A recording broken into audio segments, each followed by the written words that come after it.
Olá, queridos! Sejam todos muito bem-vindos ao canal Oração Inspirada. Aqui você encontrará a resposta às suas orações enquanto medita na rica palavra do Senhor. E hoje vamos meditar no Salmo 3, versículo 5, escrito pelo rei Davi, que diz: Eu me deito e durmo tranquilo, e depois acordo porque o Senhor me protege. Talvez você esteja pensando, é fácil para um rei dizer isso. Está bem aconchegado e seguro em um luxuoso palácio, mas o cenário de Davi era bem diferente. Você já imaginou um rei em fuga, dormindo sob as estrelas enquanto seu próprio filho conspira contra ele? Pois é, hoje vamos mergulhar nas páginas da história e desvendar os segredos da família real mais problemática que as tramas das novelas mexicanas. Então prepare-se para conhecer a verdade surpreendente sobre o rei Davi. Um homem segundo o coração de Deus, mas que não estava imune aos erros e falhas. Vamos explorar como, mesmo no auge de sua angústia, encontrou a paz para dormir em uma tenda improvisada no deserto, enquanto a morte o espreitava. Mas antes, inscreva-se no canal, ative o sininho para receber as notificações e não perder nenhum vídeo. Deixe o like, compartilhe e comente. Desde já agradeço a colaboração. Agora que você já mostrou seu apoio, vejamos como tudo começou.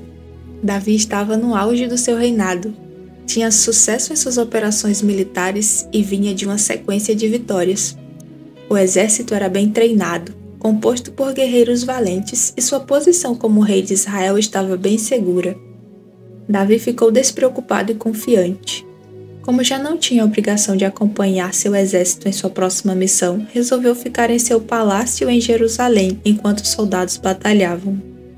Davi ficou tão confiante e despreocupado que desprezou a lei de Deus, e esse foi o primeiro passo para o seu fracasso espiritual e moral. Enquanto estava descansando no terraço de seu palácio, viu ao longe uma mulher tomando banho em um riacho, e logo tratou de descobrir quem era a moça.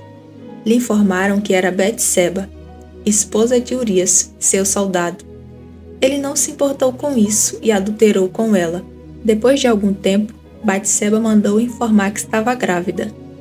Seu esposo estava na batalha, lutando pela dinastia do próprio rei que o traíra. Davi sabia que a pena para sua transgressão era a morte por apedrejamento. Mas como rei e juiz, dificilmente condenaria a si mesmo. Então, para se safar, ele mandou chamar Urias e fingiu-se de amigo para tentar convencê-lo a ir para casa. Mas Urias, demonstrando um caráter muito mais elevado, respondeu: A arca e os exércitos de Israel e de Judá estão em tendas, e Joabe, meu comandante, e seus soldados estão acampados ao ar livre. Como eu poderia ir para casa para beber, comer e dormir com minha mulher? Juro diante do rei que jamais faria uma coisa dessa. Como Urias se recusou a ir para casa, Davi armou um plano terrível. Ele pediu que o próprio Urias entregasse um bilhete ao comandante Joabe com instruções de fazer com que sua morte parecesse um acidente, mandando-o juntamente com outros soldados para a linha de frente da batalha. E quando eles se aproximaram demais do muro da cidade contra a qual estavam guerreando, foram mortos. Batseba ficou arrasada com a notícia. Mas passado o período do luto, ela casou-se com Davi e foi morar no palácio. A criança nasceu, e por um tempo parecia que não haveriam consequências para o rei, e que ele ficaria impune. Mas o Deus justo que tudo vê, tem o tempo certo para agir, e logo mandou o profeta Natã para confrontá-lo. E Deus disse: Por que você desprezou a minha palavra e fez algo tão horrível? Você assassinou Urias o hitita e roubou a esposa dele. De agora em diante, a espada não se afastará da sua família, e de sua própria família farei surgir o seu castigo. Tomarei suas mulheres diante dos seus olhos, e a darei a outro homem. Ele se deitará com elas à vista de todos. O que você fez em segredo? Eu farei com que aconteça abertamente, diante de todo Israel. Davi se arrependeu. Confessou sua culpa e Deus o perdoou. Contudo, disse: Uma vez que você demonstrou o mais absoluto desprezo pela minha palavra ao agir desse modo, o seu filho morrerá. Davi realmente se arrependeu e nunca mais cometeu pecados dessa natureza. Contudo, seu filho adoeceu gravemente. Por 7 dias o rei clamou, deitado no chão em jejum, chorando por misericórdia. Ele até compôs o Salmo 51, que é um lindo salmo de arrependimento e adoração ao Senhor. O menino morreu, mas a infinita misericórdia de Deus fez com que desse relacionamento nascesse Salomão, que se tornou o homem mais sábio que já existiu. O tempo passou, mas a espada continuaria a passar pela casa de Davi. Tamar, sua filha, foi violentada por seu irmão Aminon. Davi ficou furioso, mas não fez nada para castigá-lo. Absalão, vendo que nada foi feito para defender a honra de sua irmã, deixou a raiva se transformar em ódio e, após 2 anos de planejamento, se encarregou de fazer justiça com as próprias mãos. Executou Aminon e fugiu. Queridos, o que Aminon fez foi realmente terrível, mas devemos lembrar que a ira do homem não produz a justiça de Deus. Depois de 3 anos exilado, o rei permitiu que Absalão voltasse, mas não restituiu a sua posição na corte. Seu relacionamento era distante e frio. Davi não procurou restaurar a paz e criou oportunidade para Absalão tramar uma revolta contra ele. Para isso, Absalão foi paciente e calculista. Providenciou uma carruagem com cavalos e contratou 50 guardas para o servirem como sua guarda de honra, o que lhe conferia prestígio e autoridade. Durante 4 anos ele se levantava cedo, ia até o portão da cidade onde as causas eram julgadas, e a todos que traziam uma causa para ser julgada pelo rei Davi, Absalão mentia dizendo: "Sua causa é justa e legítima. É pena que o rei não tenha ninguém para ouvi-la." E acrescentava: "Quem me dera ser juiz, então todos me apresentariam suas questões legais e eu lhes faria justiça." Quando alguém ia se prostrar diante dele, Absalão não o permitia. Ao contrário, tomava-o pela mão e o beijava. Fazendo-se passar por um homem justo e humilde, conquistou o coração de todos em Israel. Com isso, Absalão articulou cuidadosamente a sua ascensão ao trono. Porém, para assumir o reinado, tinha que eliminar Davi, tomar suas esposas e acabar com todos os que se opusessem a ele. Diante disso, Davi, a fim de evitar o cerco e a destruição de Jerusalém, fugiu com sua família e os soldados que ainda restavam, já que grande parte dele apoiava seu filho. Absalão invadiu o palácio e encontrou as 10 concubinas que seu pai havia deixado para que tomassem conta do local. Ele se deitou com elas e todos ficaram sabendo. Agora veja um pouco como foi o relato bíblico da fuga registrado em 2 Samuel 15:30. Davi prosseguiu pelo caminho para o Monte das Oliveiras, chorando enquanto andava. Estava com cabeça coberta e pés descalços. Os que iam com ele também tinham a cabeça coberta e choravam enquanto se dirigiam ao deserto para se abrigar. Eles estavam angustiados e com medo. Além disso, durante o trajeto, algumas pessoas que apoiaram Absalão iam atrás deles, jogando pedras e rogando maldições contra eles.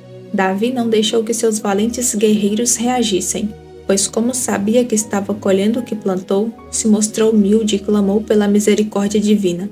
Foi nessas circunstâncias, desolado, escondido em uma tenda num deserto, que Davi encontrou segurança e refúgio na compaixão de Deus e disse: "Eu me deito e durmo tranquilo, e depois acordo porque o Senhor me protege." Depois de 2 noites escondido, o pequeno exército de Davi se organizou e foram para a peleja. Ele deu ordens explícitas para que a vida de Absalão fosse poupada, mas ele morreu na batalha. O rei ficou com profunda dor na alma e muito abalado quando soube da notícia. Davi teve o seu reinado restituído, e quando estava no poder, não buscou nenhuma vingança contra os que o traíram. Passou ainda mais a temer ao Senhor e a se desviar do mal. Com essa fascinante e fatídica história, podemos perceber que nada fica oculto aos olhos de Deus. Vimos exemplos claros de pessoas que fizeram coisas terríveis mesmo quando tiveram a oportunidade de fazer a coisa certa. Absalão e Aminon, por exemplo, não se arrependeram e, portanto, não experimentaram da misericórdia do Senhor. Contudo, Davi, que cometeu transgressões tão terríveis quanto, se arrependeu, suplicou a Deus por um coração puro, disposto a obedecê-lo, receber o seu perdão e sua compaixão. Se por acaso você cometeu algo tão terrível como Davi ou fez algo ainda pior e pensa que Deus o rejeitou ou que não há salvação para você, saiba que ainda há esperança. Clame por um coração puro, arrependa-se e se reconcilie com Ele através de Jesus Cristo, que diante da sua sinceridade certamente o ouvirá e o salvará. Outro ponto importante que podemos analisar é que se Davi tivesse buscado sabedoria em Deus para dirigir e organizar a sua casa, muitas dessas desgraças teriam sido evitadas. Por isso, não espere o pior acontecer. Resolva com a ajuda de Deus as pendências e conflitos em sua família. Prezem pela paz, união e boa convivência. Não agasalhem mágoa em seus corações, pois ela, além de trazer doenças físicas e emocionais, também impede que tenhamos o perdão de Deus. Jesus ensinou na oração do Pai Nosso, em Mateus 6,12, que somos perdoados por Deus à medida que perdoamos o nosso próximo. Agora eu quero saber o que vocês aprenderam com essa reflexão de hoje. Escreva aí nos comentários o que Deus colocou em seu coração com essa mensagem. Registre também o seu pedido de oração que no próximo vídeo irei mencioná-lo. Lembre-se de se inscrever no canal, ativar o sininho, deixar o like e compartilhar. Seja você também um instrumento nas mãos do Senhor, enviando essa mensagem para quem precisa ouvir.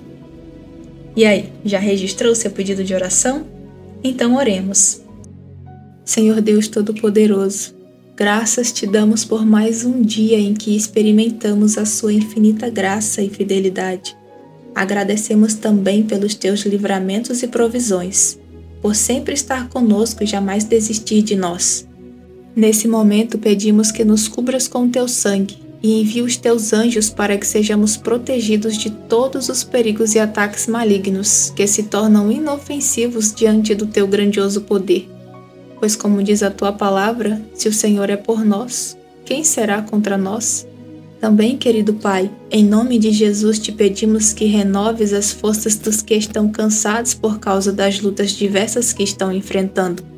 Conceda vitória a essas batalhas e dê a certeza de que o Senhor está agindo. Ajude-nos em nossa pequena fé e continue conosco, nos sustentando em tuas fortes mãos. Manifesta a tua presença em cada lar que participa dessa oração. Que a tua paz, em nome de Jesus, desfaça agora toda contenda e intriga entre os familiares e que haja, em nome de Jesus, união, perdão, reconciliação nessas famílias que o Senhor tanto ama.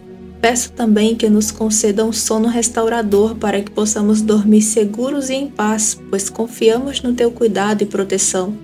Declaramos como Davi: em paz me deito e logo adormeço, pois só tu, Senhor, me fazes viver em segurança. Desde já, Senhor, nós agradecemos por permitir o nosso descanso e sono tranquilo. Em nome de Jesus. Amém. Meus queridos, o vídeo não para por aqui. Ouça agora o Salmo 3. Ó Senhor, tenho tantos inimigos, tanta gente é contra mim. São muitos os que dizem, Deus nunca o livrará.